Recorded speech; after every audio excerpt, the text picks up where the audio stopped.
Hello everyone, in this video we are going to discuss some important points related to common iliac artery. But before starting this common iliac artery, we need to know small information about aorta and the parts of aorta. So first we start with aorta. Aorta is a vessel, or more specifically it is an artery that carries oxygenated blood from heart to other body parts. It arises from the left ventricle. Left ventricle is one of the chamber of heart. When we will talk about heart in detail, then we will study about chamber of heart. But for now, you should understand this, that there are four chamber of heart: left and right atria, and the left and the right ventricle. So aorta is the artery that carries oxygenated blood from heart to other body part, and it arises from the left ventricle. Now let's come to the part of aorta. The major division of the aorta is the ascending aorta, the arc of aorta, and the descending aorta. So generally, when in a body, if a part of a vessel or a part of an organ or any artery moving from down to up in a body, we call it as it is ascending. And when it's moved from up to down, means from head towards the foot in this direction, then it is called descending. So same way, when aorta arises from the heart, this part of aorta before forming an arc, and so this part of aorta is called ascending aorta. Then the ascending aorta continues and form an arc, that is called arc of aorta, and the continuation of arc of aorta is the descending aorta, which moves downward in downward direction. So basically there are three main division of aorta, that is the ascending aorta, the arc of aorta, and the descending aorta. So now the descending aorta is further divided into two parts, that is the thoracic aorta and the abdominal aorta. The trunk. What is trunk? Trunk is the central part of the human body, and from which the neck or the upper lip and the lower lip arises. So, and this trunk is divided into two regions, that is the thoracic region and the abdominal region, with the help of the diaphragm. So the descending aorta is located both in the thoracic region also and the abdominal region also. So on the basis whether the part of descending aorta is located in the thoracic region above the diaphragm, it is called the thoracic aorta, and the part of descending aorta that is located below the diaphragm in the abdominal region, it is called this part of descending aorta is called abdominal aorta. Now the abdominal aorta is further divided into two parts, that is the suprarenal part and the infrarenal part. We can easily understand by the name itself that supra means above and renal means kidney. So the part of abdominal aorta that is above the level of the kidney, it is called the suprarenal part, and the part that is below the level of the kidney, below the hilum of the kidney, it is called infrarenal part of abdominal aorta. So in this diagram, this is the hilum from where the vessels enter and the ureter comes out. This is the abdominal aorta. So the part of abdominal aorta that is above this line, above the hilum of the kidney, it is called the suprarenal part, and the part below this hilum, it is called the infrarenal part.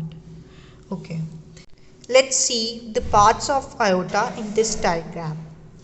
So this is the trunk, whole trunk, and it is divided into two regions, the thoracic region and the abdominal region, with the help of the diaphragm. And now let's look at the aorta, parts of aorta. This pinkish purple color, this part that arises and which moves upward is called ascending aorta. Ascending aorta, this part. Now after moving upward, the part of aorta will form an arc, and this small part of aorta that is forming an arc is called arc of aorta. And the rest part of aorta that moves from up to down towards the abdominal region, from thoracic to abdominal region till here, from here till here, it is called the descending aorta. As we already discussed that descending aorta has further division, that is the thoracic part of descending aorta and the abdominal part of descending aorta. So the part of descending aorta that is located in the thoracic region is called the thoracic part of descending aorta, and the part that is located in the abdominal region is called abdominal aorta. So starting from here till here is the thoracic part of descending aorta, and from here till here is the abdominal part of the descending aorta. Now for the abdominal aorta is further divided into two parts, that is the suprarenal part and the infrarenal part. The suprarenal part is the part of abdominal aorta that is located above the hilum of the kidney. This region is the suprarenal part of abdominal aorta, and the part that is located below the hilum of the kidney is the infrarenal part of the abdominal aorta. So starting from here till here is the abdominal aorta, abdominal part of the descending aorta, and from here above the hilum of the kidney is the suprarenal abdominal aorta, and starting from the hilum, below the hilum of the kidney, from this point till this point is the infrarenal part of abdominal aorta. We should start with the common iliac artery. The common iliac artery, the first question that arises is from where it is originating, from which part it get originated. So to answer this question, we need to look at this diagram. Here, this abdominal aorta is divided into two parts, the right common iliac artery and the left common iliac artery. When the abdominal aorta reached the L4 vertebrae, it bifurcates and forms two common iliac artery, the right common iliac artery and the left common iliac artery. So the answer for the first question, from where it is from where it is originated. So the answer is it is originated by the abdominal aorta after the bifurcation of abdominal aorta. So it is formed as a result of bifurcation of abdominal aorta. Now the second question that arises in our mind is that at what level in relation to vertebrae the bifurcation of abdominal aorta take place. To understand this, we need to see this diagram. Abdominal aorta, after reaching to the L4 vertebrae, it bifurcates and forms the right common iliac artery and the left common iliac artery. In relation with the vertebrae, the L4 vertebrae, at the level of L4 vertebrae, the abdominal aorta bifurcates into two, the right common iliac artery and the left common iliac artery. So the second point is bifurcation of abdominal aorta occurs at the level of L4 vertebrae, and as a result of bifurcation of abdominal aorta forms right and the left common. Now the third point related to common iliac artery is that the bifurcation of abdominal aorta is slightly to the left of the midline. Midline is the vertical line that passes through the umbilicus. So here, this is the midline that is passing through the umbilicus or the navel, and this is the part of aorta. This is the abdominal aorta. So when abdominal aorta reaches at the level of L4 vertebrae, it bifurcates into right common iliac artery and the left common iliac artery. So this is the point of bifurcation of the abdominal aorta, and you can see this that it is slightly to the left of the midline. This is the left side and this is the right side. So I guess you understood this point, that the bifurcation of abdominal aorta is slightly to the left of the midline. Midline is the vertical line that passes through the umbilicus. And because the bifurcation of abdominal aorta is slightly to the left of the midline, so the length of the right common iliac artery is slightly more than the left common iliac artery. To understand this, we will look in this diagram. Suppose this is point 1, this is point 1, this is point 2, and this is point 3, and this is point 1 dash. We have to move from point 1 to point 2 and from point 1 to point 3 in a straight line. So I have connected the point 1 and point 2 with a red color line, and point 1 and point 3 again with a red color line. The distance between point 1 and point 2 is same as the distance between the point 1 and point 3 in this diagram. So we can conclude that the length of this line that is joining point 1 and point 2 will be will have same length as of the line that is joining the point 1 and point 3. Now I have shifted this point to this point and named it point 1 dash. Now again we have to move from point 1 dash to point 2, and on this side from point 1 dash to point 3. Now you can see this, that the distance between point 1 dash and point 2 is slightly reduced, and the distance between point 1 dash and point 3 is slightly increased. And so we can conclude this, that the line joining this point 1 dash and point 2 will have slightly less length as compared to the line joining this point 1 dash and point 3.